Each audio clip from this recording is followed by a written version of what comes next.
part number này, 20gb S0400. Đấy, nó đọc có cái số part number này.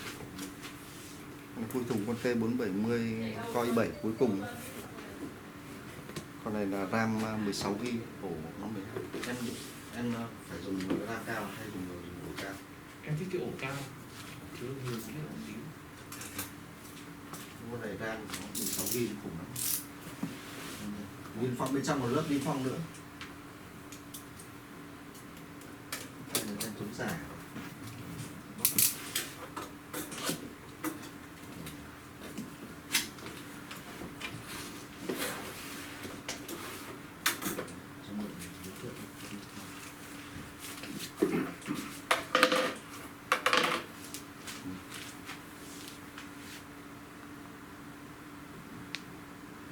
Trong này nó trắng bạc lại, nhìn trong cái tem này không phải là đơn giản đâu, trắng bạc bên trong.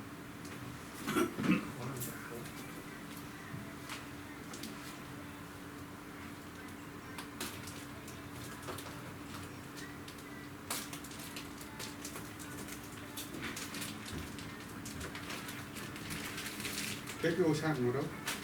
Đây sạc bên trong, đây bên trong phải trắng bạc này, tem này tem trắng bạc. Bên trong nó trắng bạc, không phải là giấy. Đây có 2 pin, pin trong pin ngoài.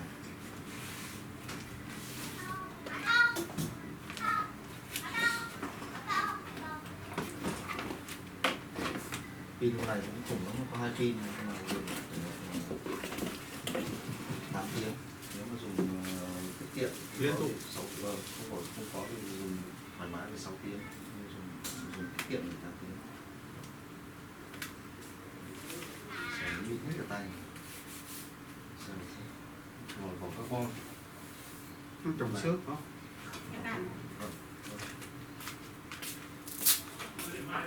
Mai ấy. Mai. Rồi. Mai. Chúng ta phải đẳng cấp với, chứ lúc em lên website xem là kiểu không có cái ổ nào nó cao cao tí thì cái này cao cấp hơn, nó tiêu tiêu cao cấp hơn một chút. Mình bằng hơn.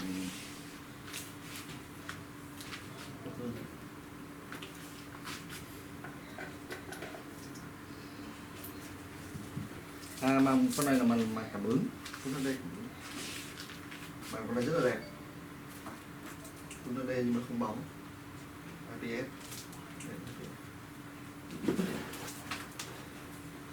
Bàn phím này gõ sướng hơn, con này là vô địch với cái bàn phím này, gõ cực kỳ êm, không có tiếng kêu.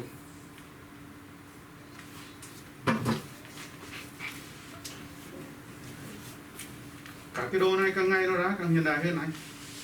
Rồi cứ giống như iPhone thôi, mỗi một năm thì nó ra một hơn iPhone thì nó không phải ra một series mà có nhiều cái chip khác nhau, có nhiều cái lựa chọn khác nhau. Cái cấu hình nữa, nó không phải như chỉ iPhone, nó chỉ có 2-3 lựa chọn. Con này là Lenovo à? Lenovo ThinkPad. Đúng phải con kia. Vâng, đúng. con này nó cao cấp ấy. Cao cấp đắt tiền. Việt Nam mình không có đâu, ra siêu thị cũng có dòng. Ít bán cái dòng này thì đắt quá. Không nhập về, thứ nhất là bỏ vốn lớn, thứ hai tổ kho lâu. 25 triệu ít đâu.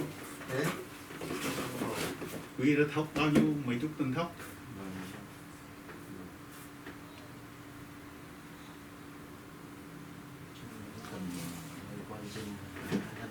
Hi there, I'm Cortana, and I'm here to help. A little sign in here, a touch of Wi-Fi there, and we'll have your PC ready for all you plan to do.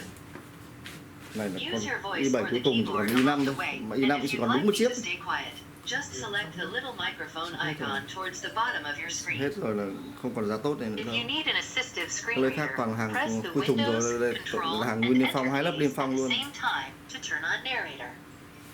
Okay, enough intro. Let's dig in. Your region is set to the United States. Is Rồi, that right? xin cảm ơn video thế này.